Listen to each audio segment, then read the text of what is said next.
வணக்கம். இன்றைக்கி creamy cauliflower soup பார்க்க போகிறோம்.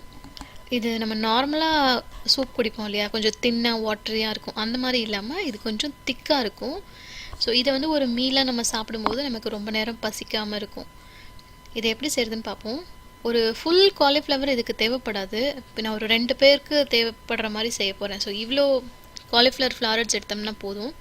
அந்த மேலே ஏதாச்சும் கருப்பாக இருந்ததுன்னா அது எல்லாத்தையும் க்ளீன் பண்ணிக்கோங்க. இன்னொன்று முக்கியமாக, அந்த காம்பை நம்ம வேஸ்ட் பண்ண வேண்டியதில்லை. அதை நீங்கள் நறுக்கும் போது ரொம்ப நரன்னு இல்லாமல் சாஃப்டாக இருக்கிற வரைக்கும் அந்த காம்போடு சேர்த்து குட்டி குட்டி ஃப்ளாரட்ஸாக எடுத்துக்கோங்க. அப்புறம் அந்த காம்பையும் வந்து இந்த மாதிரி பொடிசாக நறுக்கி ஓரமாக எடுத்து வச்சுக்கோங்க. ஸோ நான் ஃபஸ்ட் சொன்ன மாதிரி இந்த மாதிரி குட்டி குட்டி பூவாக எடுத்து அது எல்லாத்தையும் உங்களுக்கு தேவையான சைஸ்க்கு கட் பண்ணி எடுத்து வச்சுக்கோங்க. இந்த மீன் டைம் நான் வந்து ஒரு பேனில் தண்ணி கொதிக்க வச்சுருக்கேன்.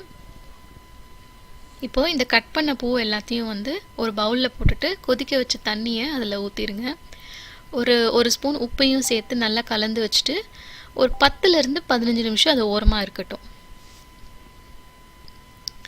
இதுக்கு பூண்டு, இந்த காலிஃப்ளவர் வந்து சில நேரம் நமக்கு வயிறு வந்து bloating and gas problem create பண்ணும்.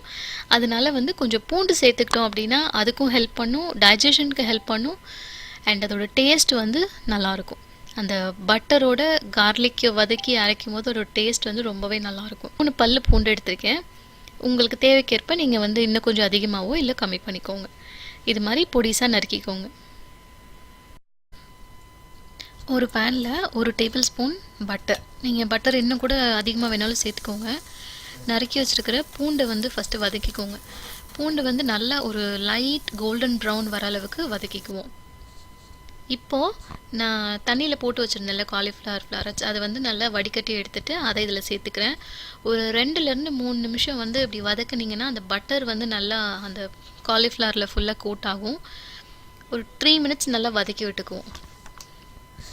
இப்போ நான் வந்து ஹெவி விப்பிங் க்ரீம் ஆட் பண்ணுறேன். நீங்கள் ஹெவி க்ரீம் இல்லைன்னா டபுள் க்ரீம் எது வேணாலும் ஆட் பண்ணிக்கோங்க.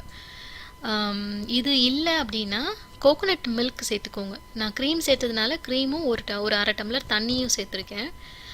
வெறும் தேங்காய் பால், ஃபஸ்ட்டு ஒரு கப் வந்து திக்கான பாலும் அப்புறம் ஒரு கப் தின்னான பால் கொஞ்சம் தண்ணியாக இருக்கிறதும் கலந்து ஊற்றி இது மாதிரி காலிஃப்ளவரை வேக வச்சு பண்ணாலும் சூப் நல்லாயிருக்கும். காலிஃப்ளவர் வந்து ஒரு மீடியம் ஃப்ளேம்லேயே நல்லா வேகட்டும். காலிஃப்ளவர் வந்து நல்லா குக்காக இருக்குது. இப்போ நான் இதை வந்து இப்படி அமுத்தி பார்த்தேன் அப்படின்னா அந்த காம்பெல்லாம் வந்து இப்படி எனக்கு கட் ஆகணும். அந்த அளவுக்கு இது வந்து குக் பண்ணணும். இதில் இன்னொரு விஷயம் ஞாபகம் வச்சுக்கோங்க. இந்த சூப் வந்து நான் முன்ன சொன்ன மாதிரி திக்காக இருக்கும்னு சொன்னேன். அது எவ்வளோ திக்காக இருக்கணும் அப்படின்றது வந்து இப்போ நீங்கள் இந்த க்ரீமும் தண்ணியும் ஆட் பண்ணிங்க பாருங்கள், அதை பொறுத்து தான் இருக்குது. இப்போவே நீங்கள் வந்து உங்களுக்கு வேணுங்கிற அளவுக்கு தண்ணியோ இல்லை தேங்காய் பாலோ நீங்கள் ஆட் பண்ணிங்கன்னா தான் நீங்கள் அரைக்கிறத வந்து அப்படியே யூஸ் பண்ண முடியும். அரைக்கும் போது நீங்கள் தண்ணி ஆட் பண்ணிங்கன்னா அந்த சூப்போட டேஸ்ட் வந்து நல்லா இருக்காது. உங்களுக்கு நல்லா தண்ணி சூப் வேணும் அப்படின்னா இப்போ இந்த ஸ்டேஜில் கூட நீங்கள் ஒரு கப் தேங்காய் பால் கூட ஊற்றிக்கிறலாம். அதோட டேஸ்ட் வந்து ரொம்பவே நல்லாயிருக்கும். ஒரு 10 நிமிஷம் நான் ஆற வச்சுட்டேன். அரைக்க போகிறேன். அரைக்கிறதுக்கு முன்னாடி சின்ன காலிஃப்ளவர் பீசஸ் தனியாக எடுத்து வச்சுக்கோங்க, நம்ம சூப்பில் அதை போட்டு சாப்பிட்றதுக்கு. ஸோ நம்ம சூப் குடிக்கும் போது 1-2 பீசஸ் வந்துச்சுன்னா நல்லாயிருக்கும்ல, அதுக்காக. உங்கள் பிளெண்டரில் வந்து சூடாக அரைக்க முடியும் அப்படின்னா நீங்கள் ஆற வைக்க வேண்டியதில் அப்படியே அரைச்சிக்கிறலாம்.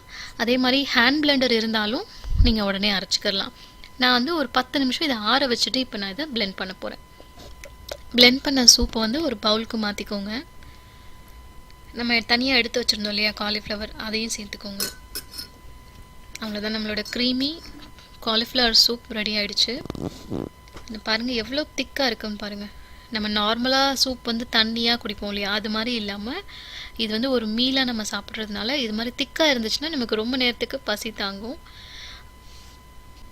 இந்த சூப் வந்து ஒரு சர்விங்ஸ்க்கு 300+ கேலரிஸ் இருக்குது அண்ட் less than 5 grams தான் கார்ப்ஸு.